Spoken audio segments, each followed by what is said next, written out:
NIC Asia presents जनता जान्न चाहन्छन् title sponsor bank पनि साथी पनि राम्रो पनि हाम्रो पनि स्पोन्सर्ड बाइ LIC नेपाल जीवन रहँदा पनि जीवन पश्चात पनि गर्वैदेखि बलियो भूगर्भ सिमेन्ट मेरो देश मेरो जगदम्बा सिमेन्ट गुणस्तरीय प्लम्बिङको भरपर्दो नाम marble The British College, more than a college. Red blue energy drink सर्वत्र बजारमा उपलब्ध छ। राष्ट्रको शान किसान लिकेजको no tension. Pinnacle Academy, Lagankhil, Lalitpur. 25 years of excellence. KB Sam डुबाल ब्रान्ड हाम्रो सामान हाम्रै स्वाभिमान। Learning Realm International LRI School, Kalanki, Kathmandu.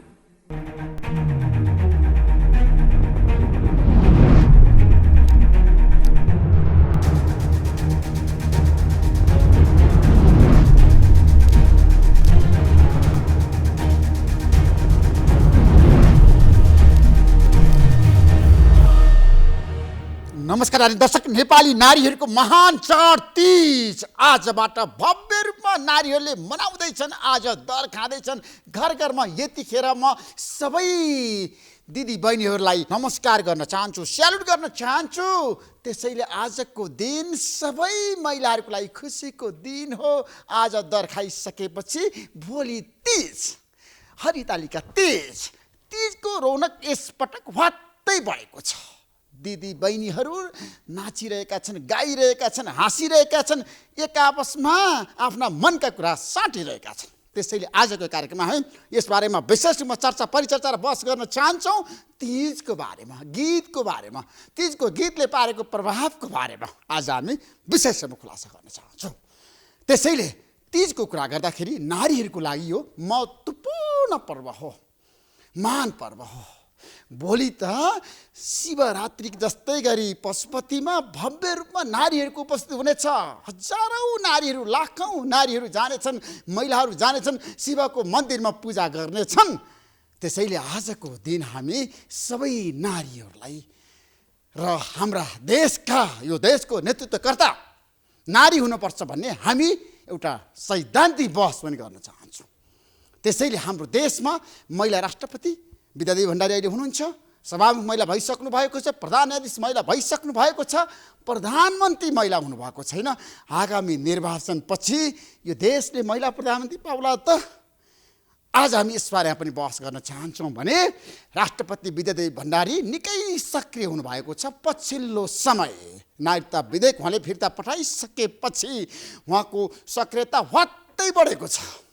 उहाँले विभिन्न पक्षसँग छलफल जारी राख्नु भएको छ। आज उहाँले मुलुकका दुईवटा शीर्ष पार्टीहरू अथवा भनियो शीर्ष नेताहरू, प्रधानमन्त्री शेरबहादुर देउवा र एमालेका अध्यक्ष केपी शर्मा ओलीलाई भेट्नु भएको छ। उहाँहरूले साँच्चीकै के भन्नुभयो त भेटवार्तामा? राष्ट्रपतिले किन कङ्ग्रेसका शीर्ष नेता र एमालेका शीर्ष नेताहरूलाई बोलाएर शीतल निवासमा छलफल गर्नुभयो? आजको कार्यक्रममा हामी यसबारेमा विशेष रूपमा चर्चा गर्न चाहन्छौँ। नागरिकता विधेयकमा उहाँको असन्तुष्टि छ, उहाँले फिर्ता पठाउनु भयो, प्रतिनिधि सभाले जस्ताको त्यस्तै पारित गर्यो, राष्ट्रिय सभाले यतिखेर छलफलको लागि समितिमा पठाइदिएको छ। आज हामी यसबारे पनि चर्चा गर्न चाहन्छौँ। प्रधानमन्त्री शेरबहादुर देउवाले भन्नुभएको छ केपी शर्मा ओलीको सरकारले अध्यादेशमा जे ल्याएको थियो त्यही मैले विधेयकमा ल्याएको छु, त्यसमा कुनै फरकै छैन, हुबहु मैले विधेयकमा राखेको छु भनेर राष्ट्रपति सामु आफ्नो कुरा बताउनु भएको छ आज। र एमाले अध्यक्ष केपी शर्मा ओलीले भने समितिमा छलफल गरेर मात्रै सबै प्रक्रिया पुर्याएर मात्रै विधेयक अगाडि बढाउनुपर्छ भन्ने उहाँको तर्क आएको छ। आज राष्ट्रपति र उहाँहरूको बीचमा भएको कुराकानीमा पनि हामी केन्द्रित रहनेछौँ भने अर्को महत्त्वपूर्ण सूचना तपाईँहरूलाई हामी दिन चाहन्छौँ। निर्वाचन आयोगले आज आचार संहिता सार्वजनिक गरेको छ। अब कुनै पनि मन्त्रीले आफ्नो निर्वाचन क्षेत्र बाहेक कहीँ पनि चुनाव प्रचार प्रसार गर्न नपाउने भएको छ। निर्वाचन आयोगले रोक लगाएको छ र प्रत्यक्षमा उम्मेदवार बन्नेहरूले सबै सम्पत्तिहरू निर्वाचन आयोगलाई बुझाउनै पर्ने भएको छ। र कुनै पनि मन्त्री र प्रधानमन्त्री अब हाम्रो देशको कुरा गर्दाखेरि विदेश जान पनि नपाउने भएको छ। निर्वाचन आयोगको अनुमति बिना अब प्रधानमन्त्री कहीँ पनि जान नपाउने र प्रधानमन्त्रीले पनि निर्वाचन क्षेत्रबाहेक कुनै पनि क्षेत्रमा गएर चुनाव प्रचार प्रसार गर्न नपाउने निर्वाचन आयोगले आज आचार संहिता मार्फत आफ्नो दृष्टिकोण सार्वजनिक गरेको छ। आजको कार्यक्रममा हामी यसबारेमा पनि विशेष रूपमा चर्चा गर्न चाहन्छौँ र आचार संहिता आइसकेपछि आचार संहितामा के छ, अब आचार संहिता लागू भइसकेपछि के गर्न पाइन्छ, के गर्न पाइँदैन। सरकारका मन्त्रीहरूको चाहिँ काम छैन, मन्त्रीहरूलाई कुनै पनि अधिकार आचार संहिता लागू भइसकेपछि प्राप्त हुने छैन। उहाँहरू मन्त्रालयमा बसेर काम गर्ने मात्रै, उहाँले विकास निर्माण काम पनि गर्न सक्नुहुन्न, बजेट कार्यान्वयन पनि गर्न सक्नुहुन्न र अब मन्त्रीहरूको काम भनेको मन्त्रालयमा बस्ने, सिग्नेचर गर्ने, हस्ताक्षर गर्ने अथवा भने निर्वाचन क्षेत्रमा जाने, आफ्नो निर्वाचन क्षेत्रमा मात्रै जाने, अरू कुनै पनि निर्वाचन क्षेत्रमा मन्त्रीहरू जान नपाउने भएको छ, प्रधानमन्त्री पनि जान नपाउने भएको छ र अब मन्त्रीहरू प्रधानमन्त्रीहरू विदेश जानु अघि निर्वाचन आयोगको अनुमति अनिवार्य भएको छ। त्यसैले आजको कार्यक्रममा हामी आचार संहिताको बारेमा फेरिस्त बताउनेछौँ र संसदमा यतिखेर सङ्क्रमणकालीन न्याय सम्बन्धी विधेयक पेश भएको छ र यो विधेयकमाथि छलफल जारी छ। आज कानुन मन्त्रीले भन्नुभएको छ यो विधेयकले यदि कसैलाई समस्या पर्छ भने, आम माफीको कुरामा यदि विवाद छ भने यसलाई संशोधन गर्न सरकार तयार छ भनेर उहाँले स्पष्ट रूपमा आफ्नो दृष्टिकोण अगाडि सार्नु भएको छ र एमाले प्रक्रिया पुर्याएर मात्रै यो सङ्क्रमणकालीन न्याय सम्बन्धी विधेयक पारित गर्नुपर्छ भन्ने दृष्टिकोण सार्वजनिक गरेको छ। यसबारेमा पनि आजको कार्यक्रममा हामी विशेष रूपमा चर्चा गर्न चाहन्छौँ। अन्य धेरै विषयवस्तु छन् हामीसँग आजको जनता जान्न चाहन्छन् कार्यक्रममा र प्रधान न्यायाधीश चोलेन्द्र शमशेर जबरामाथि महाभियोगको प्रस्ताव यतिखेर जसरी छलफलको विषय भएको छ, संसदीय समितिमा छलफल जारी छ र संसदीय समितिमा विभिन्न पक्षहरूले प्रधान न्यायाधीश चोलेन्द्र शमशेरले गरेका कामहरू, भ्रष्टाचारहरूको फेरिस्त बुझाउन थालेका छन्। उहाँका कमी कमजोरी कहाँ छ उनीहरूले खोजेर ल्याएका छन् र समितिमा विभिन्न पक्षले यतिखेर दिइरहेका छन् सुझावहरू।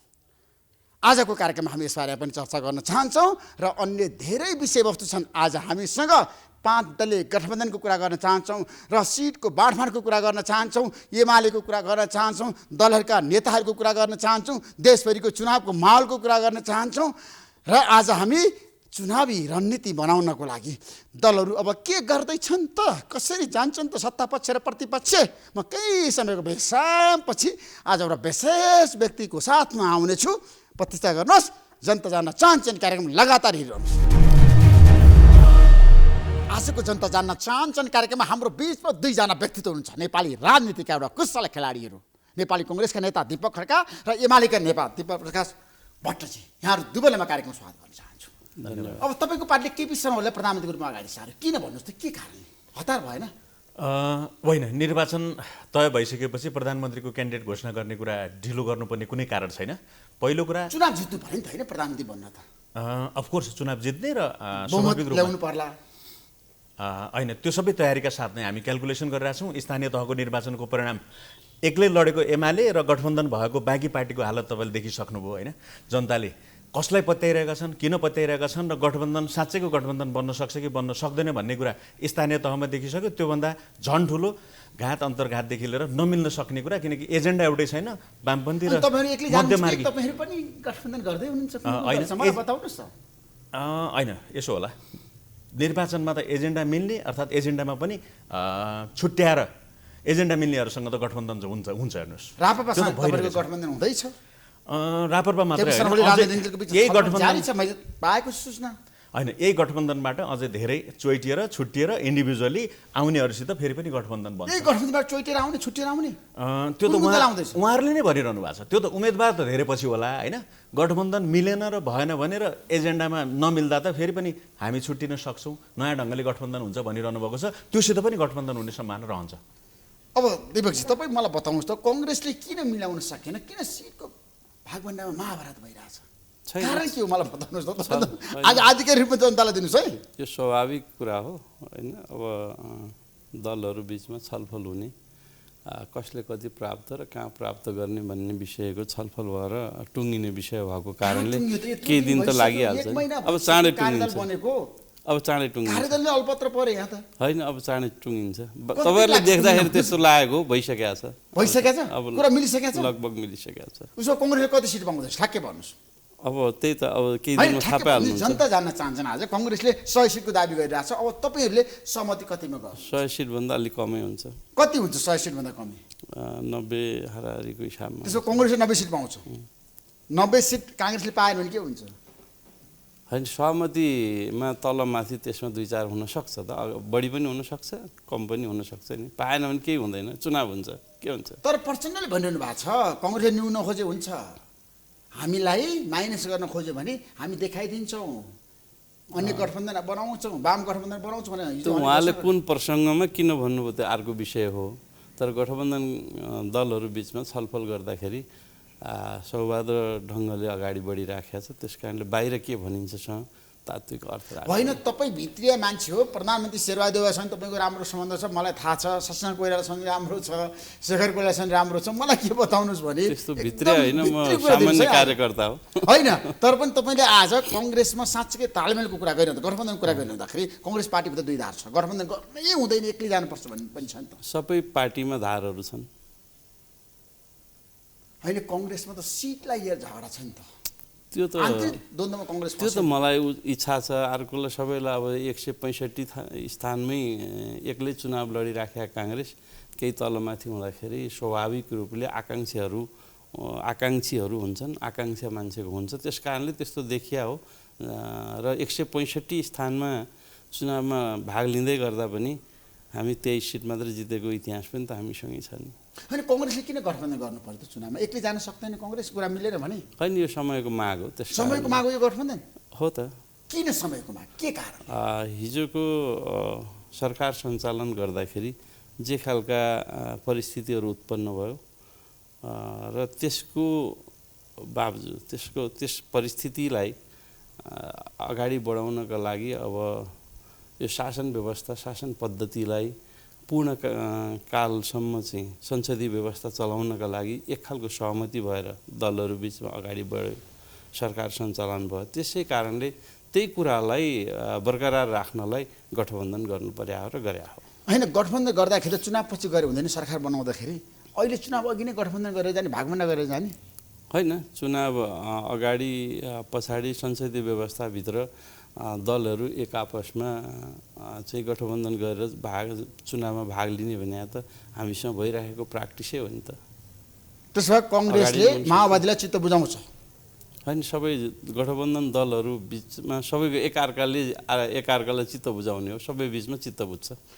दिपेजी, तपाईँले हेर्नु भएको छैन, अब तपाईँ एमालेको नेता, एमाले पार्टी फुटिसकेपछि तपाईँहरू चुनावमा गइरहनु भएको छ र चुनावको माहौल हेर्दाखेरि 5 दलले गठबन्धनतिर केन्द्रित छ तपाईँहरूतिर भन्दा, तपाईँलाई त धक्का लाग्दैन चुनावमा?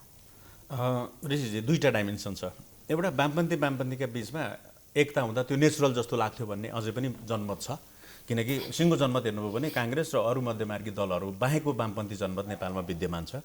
त्यसको लागि पार्टीले आह्वान गरेको छ। त्यो बन्न सक्ला नसक्ला आफ्नो ठाउँमा छ। तर यो गठबन्धन कस्तो हो त? यो भनेको यो हाइब्रिड खालको के कसरी मिलेको छ त? मध्यमार्गी लेफ्टिस्ट र सेन्ट्रिस्टको कसरी गठबन्धन भयो त? तपाईँले भन्नुभयो नि त यो त चुनावपछि गरेको भए हुन्थ्यो भन्नुभयो नि त। आम जनता पनि त्यही सोचिरहेको छ, चुनावपछि आफ्नो हैसियत अनुसार गरे हुन्थ्यो। तर विगतमा तपाईँले पनि त गठबन्धन त गरे हो नि त, माओवादी केन्द्र एमाले। त्यो त नेचुरल भयो नि त वामपन्थीहरूका बिचमा। तर त्यो दिगो हुन सकेन नि। अब त्यसका अर्को होला कारण छन्, फेरि हुन सकेन। त्यो हुनु पर्थ्यो, हुन सकेन। त्यो त पुष्टि भएको कुरा भयो। तर अझै पनि एक्लै एमाले निर्वाचनमा गइरहँदा पनि उसले राष्ट्रियताको सवालमा, जनजीविकाको सवालमा र दूरगामी विकासका एजेन्डाहरूलाई अगाडि ल्याउने सवालमा जुन ढङ्गले उसले अगाडि ल्याएको थियो त्यो कामहरू अधुरो छ। त्यसलाई अगाडि बढाउनका लागि पनि जनताको बिचमा जाँदा हामी स्पष्ट रूपमा जान्छौँ। तपाईँसँग एजेन्डा छ, जनताको बिचमा एजेन्डा चाहियो, अनुहार चाहियो।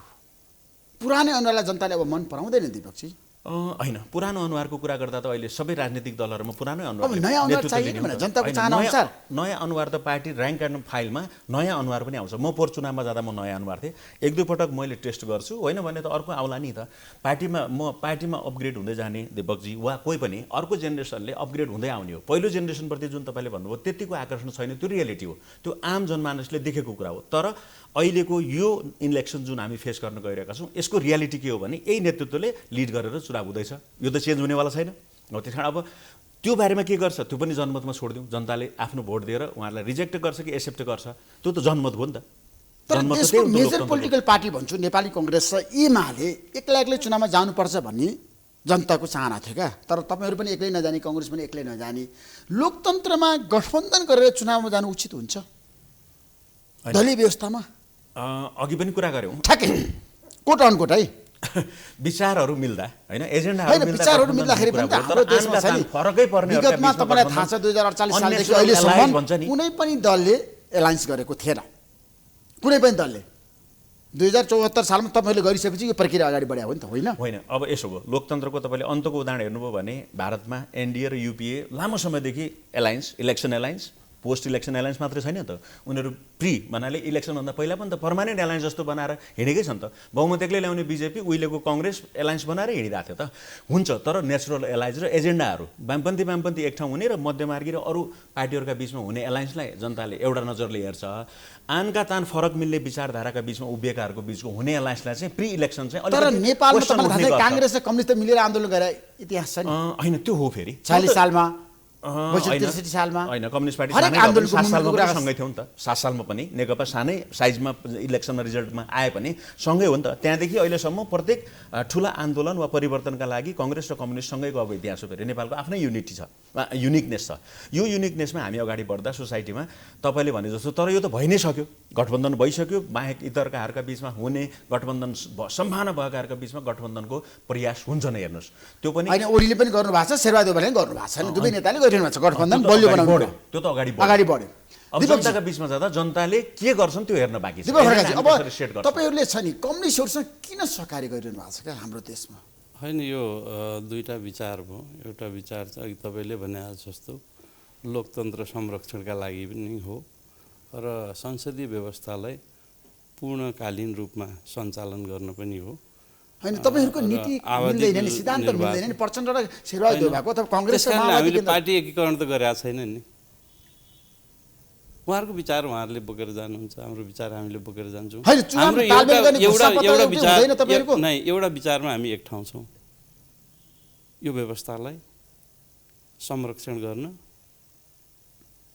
र कानुनी राज्यलाई संस्थागत गरेर लिएर जान, स्थायित्व दिन र आवधिक निर्वाचनलाई पूर्णकाल रूपमा काम गरेर सञ्चालन गर्न हामी एक ठाउँमा छौँ र यो विचार मिलेको छ। होइन, दिपप्रकाश भट्टजीको एउटा कुरा आयो कि कम्युनिस्ट मिल्दाखेरि त्यसमा कुनै फरक पर्दैन, तर काङ्ग्रेस र कम्युनिस्टको बिचमा एलायन्स हुँदाखेरि कम्युनिस्टहरू बिच त तपाईँहरूको नीतिभन्दा विपरीत भयो नि त। माओवादी र एमालेको बिचको सैद्धान्तिक विषय पनि फरक थियो क्यारे, होइन? कम्युनिस्ट नाम चाहिँ मिल्यो होला, त नामको बिचमा पनि उहाँहरूको फरकै हो। सैद्धान्तिक हिसाबले पनि उहाँहरू एक ठाउँमा हुनुहुन्न थियो, नामकै हिसाबमा पनि कम्युनिस्ट भन्ने शब्द बाहेक उहाँहरू नीतिगत कुरामा पनि एक ठाउँमा हुनुहुन्न थियो। त्यस कारणले उहाँहरूको सहकार्य हुन सकेन, उहाँहरूको पार्टी एकीकरण भएको पनि चल्न सकेन। अनि तपाईँहरूको यो गठबन्धन चाहिँ दिगो हुन्छ, तपाईँलाई विश्वास छ? होइन, हामी निर्वाचनपछि पनि सँगै जान सक्छ? यो व्यवस्थालाई कम्तीमा 5 वर्ष 10 वर्ष जति हुन्छ संस्थागत गर्नका निमित्त एक ठाउँ बस्नुपर्छ भन्ने। शेरबहादुर वा प्रचण्ड माधव नेपाल एक ठाउँ बस्नै पर्ने आजको बाध्यता आवश्यकता हो, त्यसको विकल्प थिएन अरू। विगत सरकारले जे उदण्डता प्रस्तुत गर्यो मुलुकमा, संसद विघटन गर्ने, त्यस्तै पऱ्यो भने व्यवस्थामाथि नै प्रश्न चिन्ह उब्जिने जुन खालको व्यवस्था हामी तपाईँ आफैले भोगेका विषय हो नि त, मैले भन्नै पर्दैन, भन्नुपर्छ र त्यसका विरुद्धमा चाहिँ एक ठाउँमा आएको पार्टीहरू हुन्। त्यसो भएको कारणले त्यो प्रवृत्ति मात्रै फेरि त्यो खास गरेर केपीज्यूले चाहिँ होइन, सुरु गरेको प्रवृत्ति होला। मोर्चाबन्दी गरिरहनु भएको छ एक्लै तपाईँहरू चुनावमा नगएर क्या, एक्लै म भन्छु उहाँको त्यो प्रवृत्ति विरुद्ध हो। तपाईँहरू किन डराइरहनु भएको छ? किन डराउने? उहाँ हिजो पनि हामी उहाँहरूसँग लामो समयदेखि नै उहाँहरू कम्युनिस्ट पार्टीमा चाहिँ आफ्नो विचारले जनतामा जानुभएको हो, हामी काङ्ग्रेसहरू आफ्नो विचारले जनतामा गइराखेकै पार्टी हो, बेला बखत सहकार्य पनि गरे हो। यो मान्छेमा प्रवृत्ति कतिखेर कुन प्रवृत्ति हावी हुन्छ भन्ने कुरा हो, त्यो प्रवृत्तिको विरुद्धमा हो। हामी कहाँ केपीजीको पार्टीको विरुद्धमा हो र? होइन, तपाईँहरू त आजको दिनमा एमालेलाई जसरी पनि हराउनु पर्छ भनेर मोर्चाबन्दी गरिरहनु भएको छ, तालमेल गरिरहनु भएको छ। त्यो प्रवृत्ति चाहिँ फेरि जन्मिनु हुँदैन भन्ने हो। हिजो राजाको प्रवृत्ति, राजाको शासन, राजाको व्यवस्था ठिक भएन, त्यस कारणले सबै पार्टीहरू एक ठाउँमा भए। फेरि दोस्रो खालको प्रवृत्ति सुरु भयो। हिजोको कुशासन हेर्नुभयो, हिजोको लोकतन्त्रमाथिको हमला देख्नुभयो, तपाईँ आफैले भोग्नुभयो।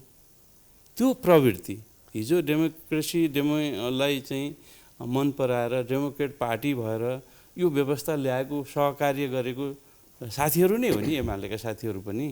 तर जुन प्रवृत्ति पूर्व प्रधानमन्त्री केपीज्यूमा देखियो, त्यो प्रवृत्ति अब हावी हुनु हुँदैन भन्दै गर्दाखेरि अहिले फेरि एमाले के गर्यो त, केपीज्यू नै प्रधानमन्त्री हुनुपर्छ, त्यही प्रवृत्तिलाई अगाडि बढाउनुपर्छ भनिसकेपछि अब झन् फेरि खतरा हुनेको। तपाईँहरूले भावी प्रधानमन्त्री भने भन्न सक्नुहुन्छ 5 दलीय गठबन्धन, एमाले त केपीसँगले अगाडि सारे। यसो यो चाहिँ मनगणन्ते कुरा मात्रै हो। भोलि को जित्छ, कुन पार्टीको के हुन्छ, कुन मान्छेहरू चाहिँ आवश्यक देखिन्छ, त्यो आफ्नो पार्टीले कुन मान्छेलाई प्रस्तुत गर्छ, त्यो त्यतिखेर तय हुने विषय हो नि। विगतमा हाम्रो व्यवस्था छ नि त। 2056 सालमा तत्कालीन प्रधानमन्त्री अथवा कांग्रेस सभापति गिरिजाप्रसाद कोइरालाले कृष्णप्रसाद भट्टराईलाई अगाडि सारे होइन, अनि कांग्रेसले अहिले कसैलाई अगाडि सार्न सक्दैन। त्यही त भोलि हाम्रो अब व्यवस्था छ नि त, हामी संसदीय व्यवस्था संसदीय दलबाट हामी चाहिँ निर्वाचित सांसदहरूबाट बल्ल नेतृत्व चयन गरेर त्यो नेतृत्वलाई प्रधानमन्त्रीको लागि अगाडि सार्छौँ भनेपछि आजै त्यो भन्न सक्ने कसरी? तर जनतालाई छ नि भावी प्रधानमन्त्री फलान हो भनेर उहाँको नाममा मत माग्न सजिलो हुन्छ नि, पार्टीभित्रको जनतालाई देखाउन सकिन्छ नि। त्यो पोस्टर क्या होइन, किन झुक्याउने त? झुक्याउने किन? त्यो मान्छे भोलि विजय नहुन सक्छ, अर्थात् त्यहाँ भएका सांसदहरूले उहाँभन्दा उहाँ अब्बल भन्न सक्छन् होइन। उहाँहरूको अधिकारै वञ्चित भयो नि त। कि हाम्रो पार्टी त्यस्तो होइन कि एउटा मात्रै विकल्प बोकेको एकभन्दा अर्को व्यक्ति नभएको पार्टी नै होइन। हामीसँग धेरैवटा विकल्प छ। कांग्रेसमा शेरबहादुरको विकल्प छ आजको दिनमा, किन नहुने? सबै 101 हुनुहुन्छ, सबै अनुभवी हुनुहुन्छ। तर पनि तपाईँहरू भावी प्रधानमन्त्री शेरबहादुरवाला भन्न सक्ने अवस्था हुनुहुन्न फेरि पनि। भोलि त्यही त त्यो हाम्रो चाहिँ संसदीय दलले तय गर्ने विषय हो। उहाँ नै हुनुहुन्छ कि अर्को कोही हुन्छ कि? तर 3 जना कुरा गर्न चाहन्छु नेपाली राजनीतिमा, भट्टजी र खड्काजी, एकदम तपाईँहरूले उत्तर दिनुपर्छ। केपी शर्मा ओली, शेरबहादुर देउवा र प्रचण्ड प्रधानमन्त्रीको रूपमा बाहिर आउनु भएको छ, अहिले चर्चामा हुनुहुन्छ। उहाँहरू 3 जनाको विशेषताको बारेमा तपाईँ भन्नुहोस् त, कतिको उपयुक्त पात्र हो? 3 जनामा को चाहिँ सफल हो देश हाँक्नको लागि? होइन, 5 चोटि प्रधानमन्त्री भइसकेको शेरबहादुर देउवाज्यू चाहिँ अहिलेको प्रधानमन्त्री हुनुहुन्छ। उहाँले सुदूरपश्चिमको राजनीति बुझेको मान्छे हो, त्यहाँबाट प्रतिनिधित्व गर्नुहुन्छ। जतिपटक प्रधानमन्त्री हुनुभएको छ उहाँ आफै विवादास्पद निर्णय गरेर अब भएका कुरा इतिहासमा पुष्टि भइसकेको कुरा भयो, त्यस कारण त्यो एउटा पाटो भयो। प्रचण्डजी पहिलो पटक प्रधानमन्त्री हुँदा के उहाँले पछि सिभिलियन सुप्रिमेसी भनेर नागरिक सर्वोच्चताको लागि उहाँ आफै आन्दोलन गरेर जानुभयो, कटवाल काण्ड हामीले बिर्सेका छैनौँ। दोस्रो पटकमा पनि कङ्ग्रेससित एलायन्समा गरेर सरकारमा गठबन्धन हुनुहुन्थ्यो, त्यही तोडाएर फेरि यता गठबन्धन गर्न आउनुभयो। त्यस कारण हाम्रो नेपाली राजनीतिका केही यी विशिष्टता यिनलाई बोक्ने यिनै नेताहरू हुन् होइन। र मलाई लाग्छ यो सँगसँगै फेरि मेरो पार्टीको अध्यक्ष तपाईँ सोध्नुभयो 3 जनाको केपी ओली, मैले यो भनिरहँदा देशलाई एउटा डाइरेक्सन दिनका लागि उहाँले जे पछिल्लो इलेक्सनमा अभियानको लागि एउटा समृद्धिको र विकासको र अनि सुखी नेपालीको जे एउटा भावनालाई अगाडि ल्याएर आउनुभयो, त्यसलाई कार्यान्वयन गर्ने क्रममा एउटा मेसेज चाहिँ गएको छ, त्यो स्थापित भएको छ, त्यो सम्भावना देखेको छ र अहिले पनि पार्टीले त्यही भएर उहाँलाई प्रधानमन्त्रीको रूपमा अगाडि ल्यायो, त्यो निर्णय अगाडि सार्यो। तर अरू फेरि त्यही कुरा बोलेर हिँड्न सक्ने अवस्था छैन, किनकि प्रधानमन्त्रीका उम्मेदवार धेरै भइसके, घोषणा गरेर म प्रधानमन्त्रीको उम्मेदवार भनेर काङ्ग्रेसभित्रै 3-4 जनाले बोलिसके भनेपछि भोलि सभापति नै दलको नेता हुने प्रावधान त्यहाँ अलरेडी छ दलको विधानमा। तर च्यालेन्ज गरेर हिँडिसके भनेपछि त्यहाँ इन्टरनल डेमोक्रेसी हेल्दी हो, एक्सर्साइज गरिरहेको छौँ भन्नका लागि त त्यो राम्रै होला, तर जनता त अलमलमा परिसक्यो नि त, एजेन्डा स्पष्ट भएन। एजेन्डा स्पष्ट भएर काङ्ग्रेसको भट्टजीको तर्क आयो र भावी प्रधानमन्त्रीमा उहाँले जसरी 3 जनाको प्रशंसा गर्नुभयो अथवा आलोचना गर्नुभयो, तपाईँ के भन्नुहुन्छ? केपी शर्मा ओलीको उहाँले आवश्यकता देख्नु हो? पहिलो प्रश्नकै उत्तर दिन चाहन्छु। उहाँले शेरबहादुर दाईको कुरा गर्नुभयो, सामान्य प्रधानमन्त्रीज्यूको, पूर्व प्रधानमन्त्रीज्यूको केपी ओलीको र प्रचण्ड पूर्व प्रधानमन्त्रीज्यूको कुरा गर्नुभयो। सबैका कमी कमजोरी त होलान् र उहाँहरूले कम्पेयर गर्दा उत्कृष्ट भन्ने कुरा चाहिँ देखिँदैन, किनभने उहाँको कार्यशैली जुन व्यवस्थामाथि नै उहाँको आक्रमण भयो, संसदमाथि आक्रमण भयो, व्यवस्था न्यायपालिकामाथि आक्रमण भयो, सबै अङ्गहरूमाथि आक्रमण गरियो। त्यो प्रवृत्तिलाई उहाँले कसरी एकदम स्पष्ट काम गर्ने क्षमतावान नेतृत्व देख्नुभयो। केपी शर्मा ओलीले उहाँले प्रशंसा गर्नुभयो, उहाँको नेतृत्वमा देश अगाडि बढ्नुपर्छ भनेको तर्क आयो। यो नै गलत कुरा हो र बरु उहाँहरूले कोही अरू चाहिँ व्यक्तित्व अगाडि सार्न सक्नुभयो भने त्यसमा केही हुन सक्ला कि। हामीले त प्रवृत्तिको कुरा गरिराखेका छौँ। होइन, शेरबहादुरले पनि केही गर्नु भएन भन्ने भट्टजीको तर्क आयो नि त। 5 पटक प्रधानमन्त्री म त्यही भनिरहेको छु त। उहाँहरूको 4-5 जना चाहिँ प्रधानमन्त्रीले हामीले जतिखेर चाहिँ संविधान ल्यायौँ, संविधान पछाडि संविधान कार्यान्वयन गराउनका निमित्त एउटा निर्वाचन गर्न सक्नु भएन। पालो गरी उहाँहरू प्रधानमन्त्री हुनुभयो। त्यस्तो अवस्थामा देशले निकास नपाइराखेको अवस्थामा हाम्रो अहिलेको प्रधानमन्त्री सम्माननीय शेरबहादुर देउवाज्यू प्रधानमन्त्री भएपछि मधेस आन्दोलनलाई साम्य बनाएर त्यहाँ मुलुकमा निर्वाचन गरेर यो संविधानको रक्षा गरेर मुलुकलाई एउटा दिशा दिएको व्यक्तित्व कसरी भन्न सक्नुहुन्छ उहाँको कार्यकालमा काम भएन भने? तर देशमा जति विकास हुनुपर्छ त्यति विकास भएन, भ्रष्टाचार बढ्यो, कुशासन छ। त्यो कुरा मान्नुहुन्छ नि तपाईँ? तपाईँ सङ्घ सभाबाट प्रतिनिधित्व गर्नु, त्यहाँको हेर्नुहोस् त अवस्था। भ्रष्टाचार चाहिँ हिजोको विगतको सरकारले जुन खालको भ्रष्टाचारको चुली बनाएको थियो नि त्यसलाई न्यूनीकरण गर्दै गर्दै गर्दै ल्याएर अब भ्रष्टाचार गर्न नदिने दिशातिर उन्मुख छ सरकार। हिजोको भ्रष्टाचारको एकचोटि फिर्ता भन्नुहोस् त कुन काण्ड भयो? केपी शर्मा ओलीको नेतृत्व सरकारले भ्रष्टाचार गरेको थियो। शेरबहादुर देउवाले त भन्दैछ, हामीले पार्टीलाई भनिरहेको छैन। हिजो सहकार्य गरेको सँगै हिँडेको पार्टी हो, लोकतन्त्र ल्याउनुपर्छ भन्ने पार्टी हो। त्यस्तो पार्टीमा नेतृत्व गरी प्रदान गर्ने व्यक्तित्वको प्रवृत्ति मुलुकमा असह्य हो, जनताहरूले स्वीकारेनन्, आन्दोलन भयो, व्यवस्था नै धरापमा पर्यो। फेरि उहाँहरू त्यही व्यक्तिलाई अगाडि सारेर प्रधानमन्त्री भन्दै हुनुहुन्छ। यही प्रवृत्ति हो, यो प्रवृत्तिका विरुद्धमा उहाँहरू पनि लाग्नुपर्छ, हाम्रो त्यो आग्रह हो। डाक्टर साहब, तपाईँ माथि पनि उहाँको गम्भीर प्रश्न आयो नि दीपक खड्काको। तपाईँले उहाँहरू जस्तै व्यक्तित्व हुनुहुन्छ, उहाँहरू किन चलाउन सक्नुहुन्न? किन पुरानै अनुहार अगाडि सार्नुभयो? उहाँहरू पढे लेखेका मान्छे हुनुहुन्छ। होइन, दुईटै कुरा छ। पार्टीभित्र आन्तरिक लोकतन्त्र वा एक्सर्साइज गर्ने कुरा हामी गर्छौँ। नेकपा एमाले त्यसमा उत्कृष्ट छ, त्यो अरू बेला पनि देखिन्छ र अहिले पनि देखिरहेको छ। त्यसमा सधैँ डिग्री लगाएर हेर्दा तलमाथि होला, कम बेसी भइरहेको होला। त्यो पनि म भन्दिनँ कि 10 on 10 भन्छ नि, जहिले हामी एकदम संसद विघटन गरेका थियो, लोकतन्त्रमाथि पराएर गरेका थियौँ, त्यसमा त तपाईँको विमति छैन नि त? होइन, दुईटा कुरा। त्यो त म त त्यसको पक्षमा उभिएर होइन, तपाईँ त संसद पुनर्स्थापना हुनुपर्छ भन्ने पक्षमा उभिए मान्छे हो, हस्ताक्षर गरे मान्छे हो।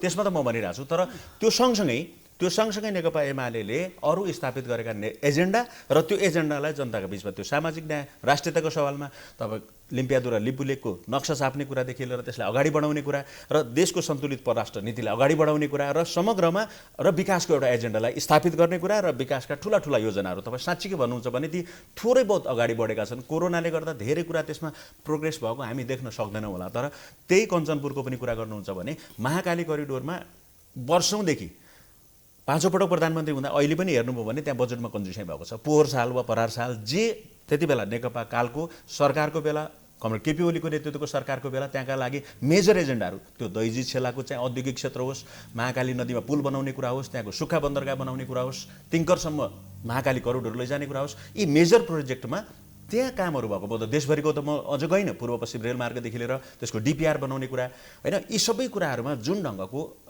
मोमेन्टम एउटा क्रिएट भएको थियो त्यसमा ब्रेक लाग्यो। त्यसमा गल्ती कमजोरी सुच्याउने कुरा त हामी जनताका बिचमा हामी भनेरै जान्छौँ वा स्वीकारौँला वा जनताले आफ्नो मत देला, त्यसमा कुनै समस्या भएन। तर एउटा कुरा हामी के भनिरहेका छौँ भने अप्राकृतिक खालको गठबन्धन बनाउने कुराले पार लाग्दैन कि एक्लै लड्न सक्ने हिम्मत गर्नु पर्यो। एमाले त त्यो हिम्मत गरिरहेछ, कसैलाई मोलाइजा छैन। आउनुहोस्, गठबन्धन गर्ने हो भने हाम्रा एजेन्डा हुन्, हाम्रा कमी कमजोरी र हाम्रा स्ट्रेन्थ अर्थात् तपाईँहरू पनि भनिरहनु भएको छ नि प्रचण्ड माधवका नेपाललाई काङ्ग्रेससँग गठबन्धन तोड्नुहोस्, आउनुहोस् भनिरहनु भएको छ नि। अनि मैले त्यही भने एजेन्डा मिल्ने हो भने अगाडि जाउँ भनेर भन्न त त्यति मात्रै होइन, राजावादीहरूसँग उहाँहरू गठबन्धन गर्दै हुनुहुन्छ। उहाँहरू त्यत्रो हिजो लडाइँ लडेको पार्टी यो व्यवस्थाका निमित्त। तर तपाईँहरूले पनि 74 सालमा राजावादीसँग गठबन्धन गरे हो नि त?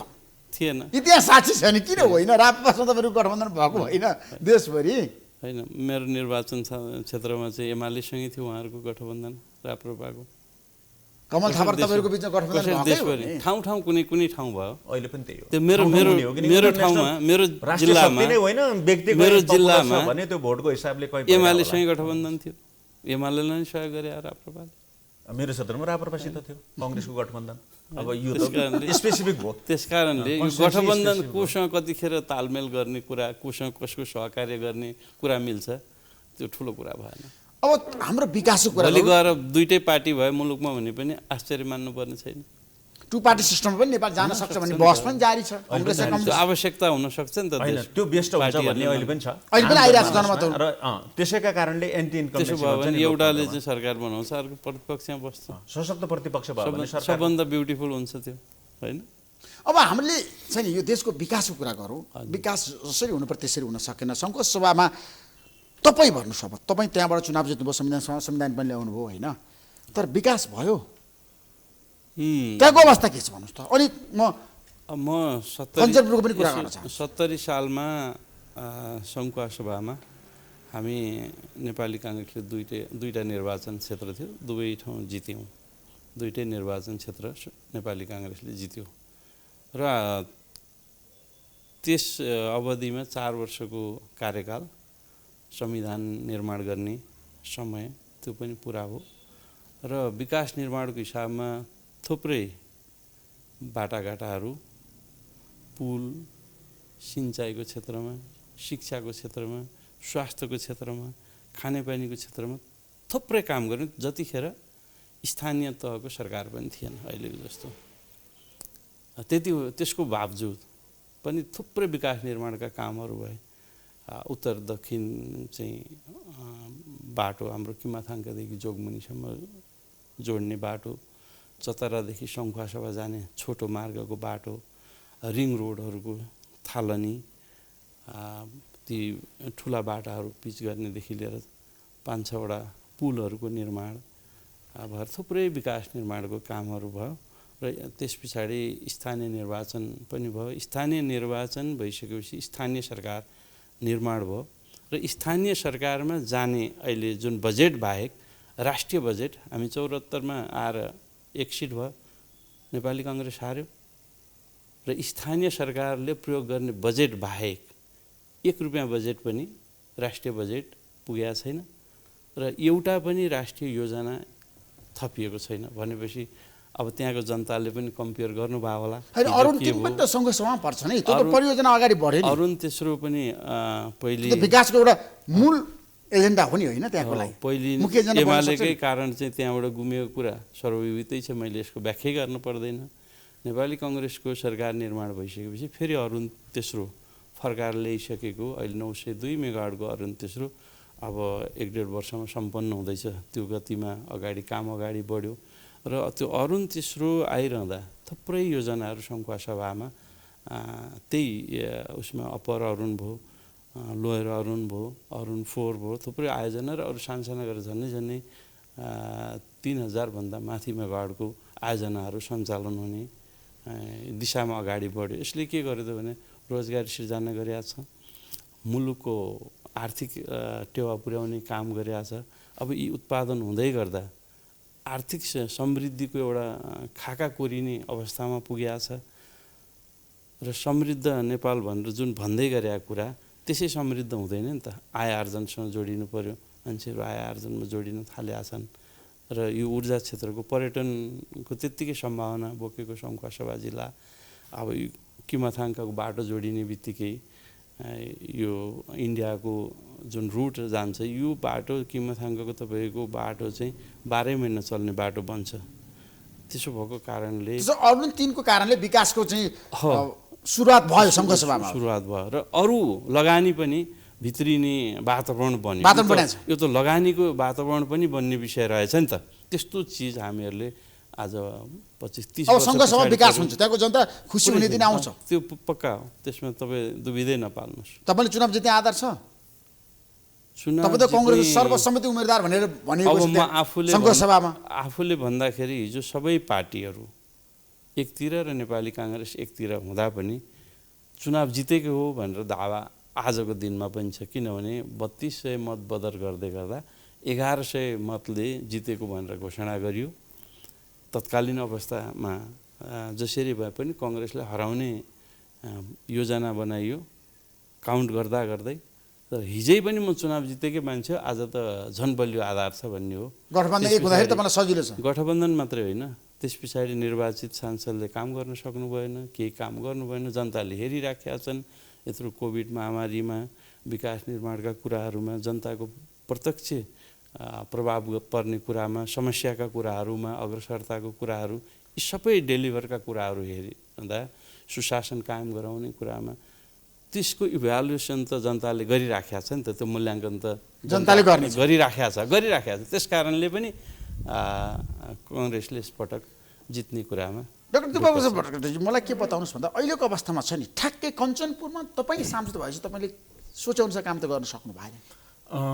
विकास सोचेअनुसारै त एउटा कुरा हो ऋषिजी। तर मैले निर्वाचनताका मैले अगाडि सारेका प्रतिबद्धताको कुरा गर्नुहुन्छ भने ती सबैमा प्रोग्रेस जनताले देख्ने गरी भएको छ। त्यो सुक्खा बन्दरगाहदेखि लिएर एकीकृत जाँच चौकीदेखि लिएर हामीले कल्पना र चर्चा पनि नगरेको तर मैले अगाडि बढाएको दोधरा चाँदनीमा सुक्खा बन्दरगाह बन्नुपर्छ। भारतले त्यहाँबाट 4 किलोमिटर बनबसाबाट बाटो ल्याउँदैछ।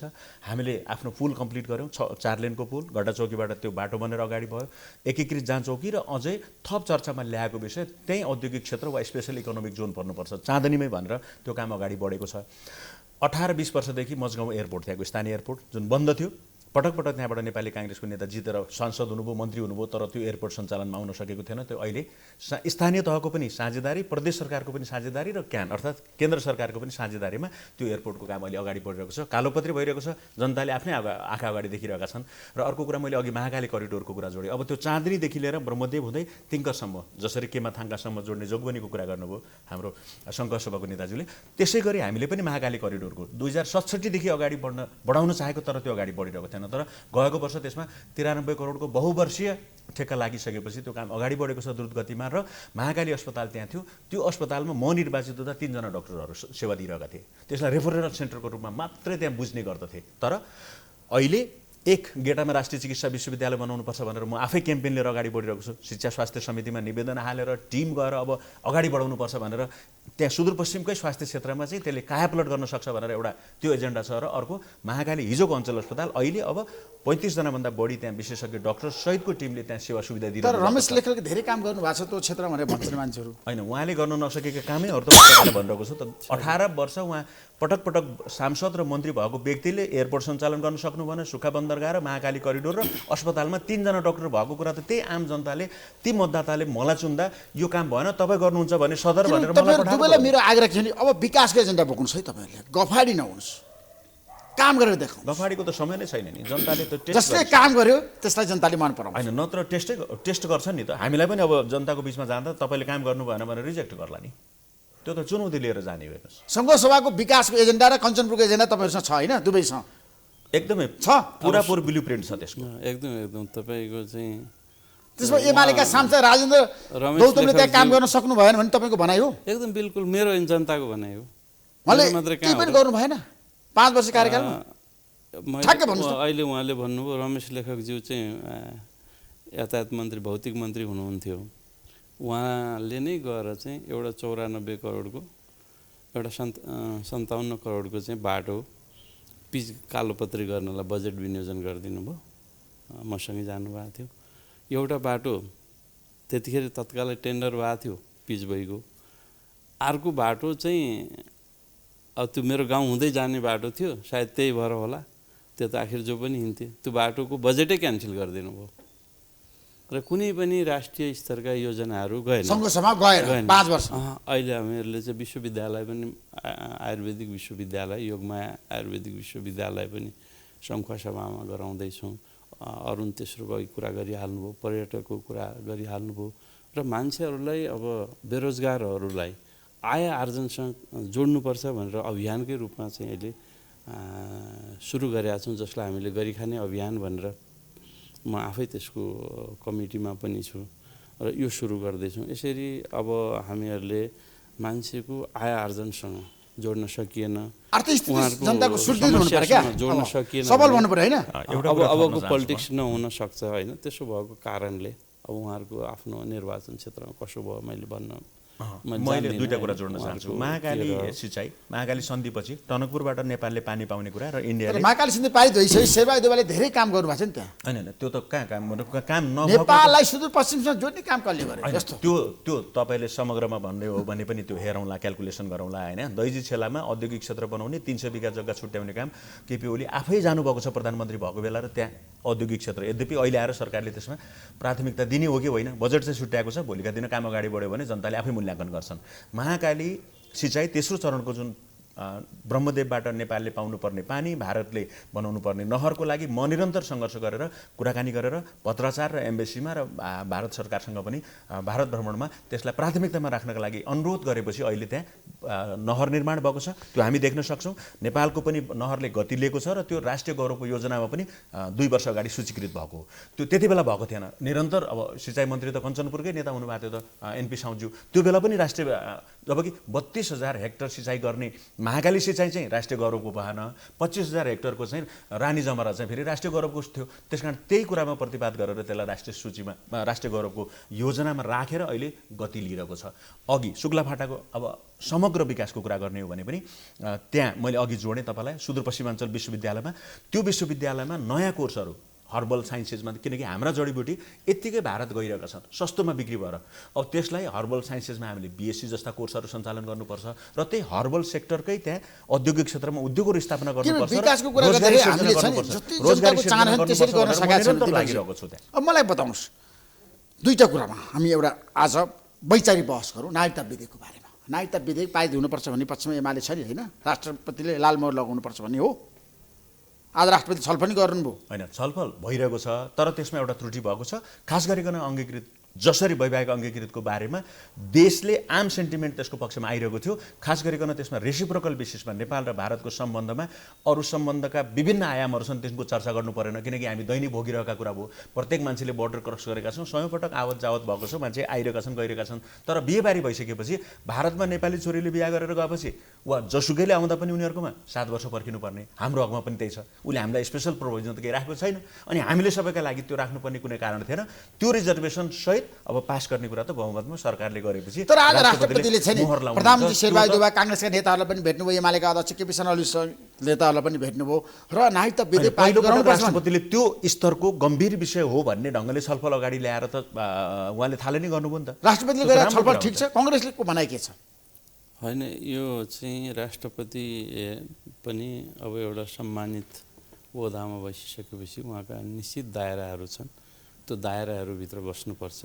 नभए बिस्तारै त्यो दायरा चाहिँ फराकिलो बनाउन थालियो भने हिजो हामीले जेका विरुद्ध लडेको, एकतन्त्रीय शासन व्यवस्थाका विरुद्ध लडेको पार्टीहरूले त्यो कुराको हेक्का राख्नु। राष्ट्रपतिले छलफल गर्नु हुँदैन भन्ने तपाईँको भनाइ हो? छलफल गर्नै हुँदैन, सोध्नु हुँदैन, बुझ्नु हुँदैन भनेर छलफल कोसँग गर्ने, कस्ता ठाउँमा गर्ने, नेताहरूसँग छलफल गर्न थाल्नुपर्छ भन्ने सक्रियता बढ्यो। छलफल गर्ने स्वाभाविक कुरा हो, राष्ट्रपतिले छलफलै गर्नु हुँदैन भन्ने कुरा कहाँ हुन्छ र?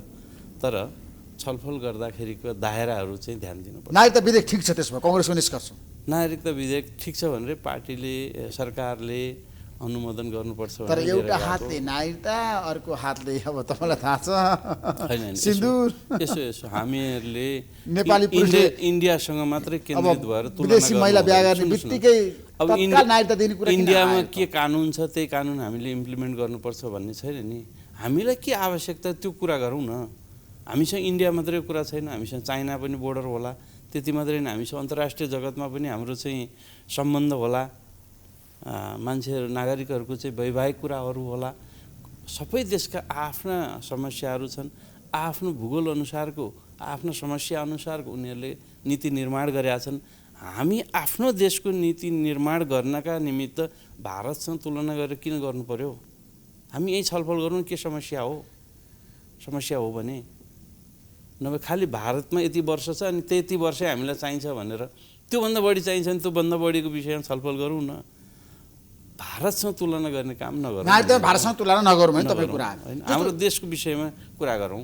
भट्टजी जस्तो सङ्क्रमणकालीन न्यायको कुरा गर्दाखेरि हाम्रो देशमा द्वन्द्व व्यवस्थापनमा तपाईँहरू दुवैको भूमिका छ आफ्नो ठाउँ होइन। गिरिजाप्रसाद कोइरालाले 12 बुँदे सम्झौता गर्नुभयो प्रचण्डसँग, शान्ति सम्झौता पनि गर्नुभयो, किनभने 7 दल र माओवादीको बिचमा एउटा सम्झौता भयो, त्यसपछि शान्ति प्रक्रिया सुरु भयो होइन। शान्ति प्रक्रिया पनि निष्कर्षमा पुग्यो भनेर हामीले भन्दा हुन्छ हुँदैन अब?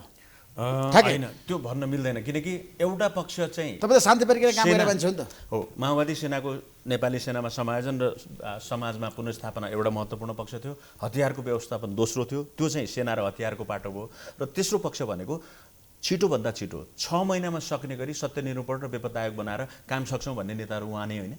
अनि यसलाई यतिका वर्षसम्म लिङ्गरीकरणका लागि त त्यसको दोष र गुण त जस लिनका लागि त एउटा कुरा भयो। र अहिले जुन ढङ्गले ल्याइरहेको छ त्यसमा सत्यनिरूपण र बेपत्ता आयोगलाई एकै ठाउँमा क्लब्ड गर्ने, एउटै बनाउने, जबकि हिजोसम्म हामीले 5 वर्षसम्म 2टा आयोगसँगै काम गरिरहेका छन्। उजुरीहरू लिएको छ त्यहाँ, उहाँहरूले काम अगाडि बढाउनु भएको थियो, अहिले उहाँहरूलाई डिफङ्क्ट बनाउने अनि एउटै बनाएर यस्तो जस लिन चाहने कि अनि पीडकहरूलाई चाहिँ कहीँ चित्त बुझेन भने पुनरावेदन गर्ने ठाउँ पनि नदिने गरी जानु हुन्थेन।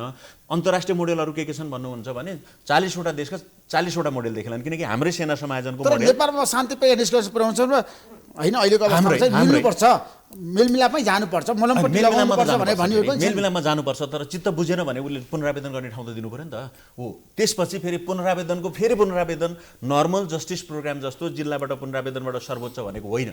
एक ठाउँ त कहीँ त पुनरावेदन गर्ने ठाउँ दिनुपर्छ। पीडकहरूको कुरा हो यो, फेरि पीडकहरूले बोलिरहेका छन् हाम्रो कुरा चित्त बुझ्यो, ठिक छ, उनले भने कसै पीडकले भन्यो कि मेरो चित्त बुझ्यो, आम माफी राख्नु हुँदैन। अब म त्यही आउँदै थिएँ, कहीँ त ठाउँ दिनु पर्यो नि त, एक ठाउँ दिनु पर्थ्यो, त्यो ठाउँ दिएन। अघि अन्तर्राष्ट्रिय उदाहरणको तपाईँले प्रसङ्ग ल्याउँदै हुनुहुन्थ्यो, थुप्रै देशका उदाहरण हामीले लिन सक्छौँ। हामीलाई तपाईँले अन्तर्राष्ट्रिय समुदायले भनेको र अनमिल्ने भनेको कुरा र यो स्वेच्छाले पैसा लिएर समाजमा लडाकुहरूलाई नपठाउनुहोस् भनेको थियो नि, सम्झौँ हामीले भने नपठाउनुहोस्, पैसा दिएर पठाउनै हुँदैन, यिनीहरू फेरि हतियार किन्छन् र बमण्ड मचाउँछन् भनेको थियो। हाम्रो त्यस्तो काण्ड भएन नि, हाम्रै मोडेल हो नि त्यो त, नेपाली मोडेल हो नि त्यो त। नेपाली सेनामा नलैजानुहोस्, यो माओइस्ट आइडियोलोजीले डक्टिनेटेड भएको लडाकु यसले सेना बिगार्छ भनेको थियो। आज नेपाली सेनामा गएका माओवादी हिजोको लडाकुले कसैले त्यहाँ काण्ड मचाएको छ? तर अहिले आएको विधेयकमा तपाईँहरूको असहमति हो? त्यसमा असहमति यिनै कुरामा हो, यसलाई छलफल गरेर टुङ्ग्याउनुपर्छ, पीडकहरूलाई न्याय हुने गरी ठाउँ दिनुपर्छ भन्ने हो। दिपकजी, अब गिरिजाप्रसाद कोइरालाले सुरु गरेको होइन प्रक्रिया हो नि त, नेपालमा 12 बुँदे सम्झौता गरेर माओवादी केन्द्रसँग होइन, नेपालमा लोकतान्त्रिक आन्दोलनमा गिरिजाप्रसाद कोइरालाको महत्त्वपूर्ण भूमिका थियो। नेपालमा गणतन्त्र ल्याउनको लागि गिरिजाप्रसाद कोइरालाको भूमिका थियो। आज हाम्रो बिचमा आउनुहुन्न, शान्ति प्रक्रिया निष्कर्षमा पुग्न सकेका छैन अझै पनि, भट्टजीले पनि भन्नुभयो। अब कङ्ग्रेसले अहिले हारे विधेयक किन ल्याएका चुनावको मुखमा? होइन, यो चाहिँ यो राजनीति विडम्बना हो। हामी जुन अवस्थामा हिन्डुल गर्न पाएछौँ, यो शान्ति प्रक्रियाको एउटा महत्त्वपूर्ण पाटो भएको कारणले हामी सहज ढङ्गले आवाज जावत गर्ने, हिन्डुल गर्न, आफ्ना विचारहरू व्यक्त गर्न पाएका छौँ। त्यो परिस्थिति सिर्जना गर्नका निमित्त जो पीडित परिवार हुनुहुन्छ, जसलाई हामी द्वन्द्व पीडित भनेर भनिरहेछौँ, उहाँहरूलाई न्याय हुनुपर्छ। पीडित परिवारलाई न्याय हुनुपर्छ, आम माफी हुनु हुँदैन। होइन, उहाँहरूलाई न्याय हुनुपर्छ। कङ्ग्रेसको मत त्यही हो।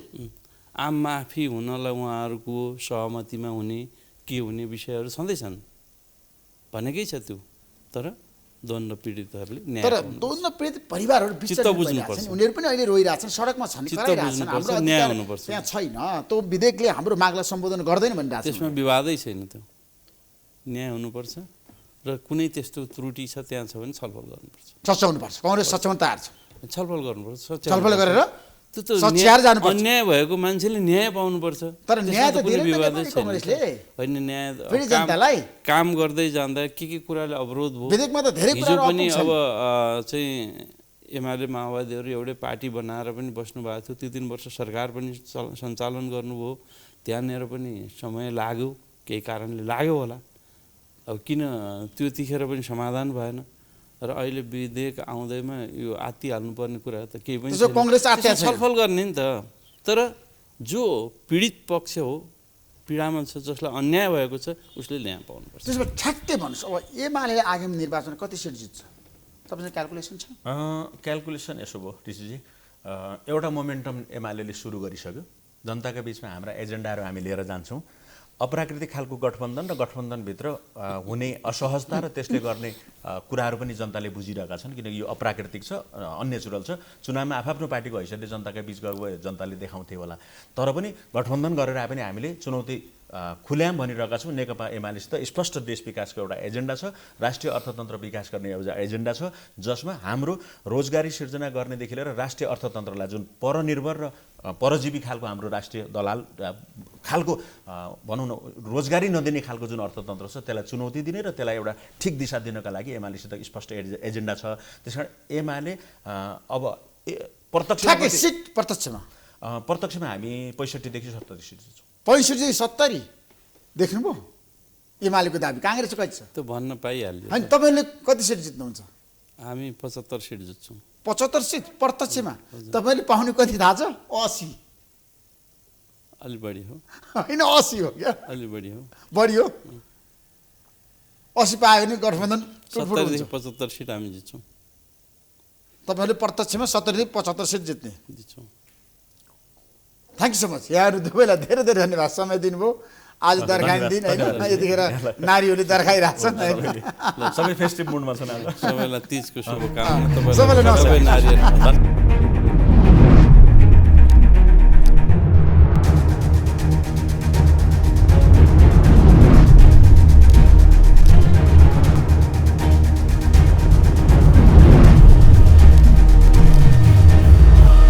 NIC Asia presents जनता जान्न चाहन्छन्। टाइटल स्पोन्सर ब्याङ्क पनि साथी पनि राम्रो पनि हाम्रो पनि। स्पोन्सर्ड बाई LIC नेपाल, जीवन रहँदा पनि जीवन पश्चात पनि। गर्वैदेखि बलियो भूगर्भ सिमेन्ट। मेरो देश मेरो जगदम्बा सिमेन्ट। गुणस्तरीय प्लम्बिङको भरपर्दो नाम marble. The British College. More than a college. Red blue energy drink सर्वत्र बजारमा उपलब्ध छ। राष्ट्रको शान किसान। लिकेजको no tension. Pinnacle Academy Lagankhil Lalitpur 25 years of excellence. KB Sam डुबाल ब्रान्ड, हाम्रो सामान हाम्रै स्वाभिमान। Learning Realm International LRI School, Kalanki, Kathmandu.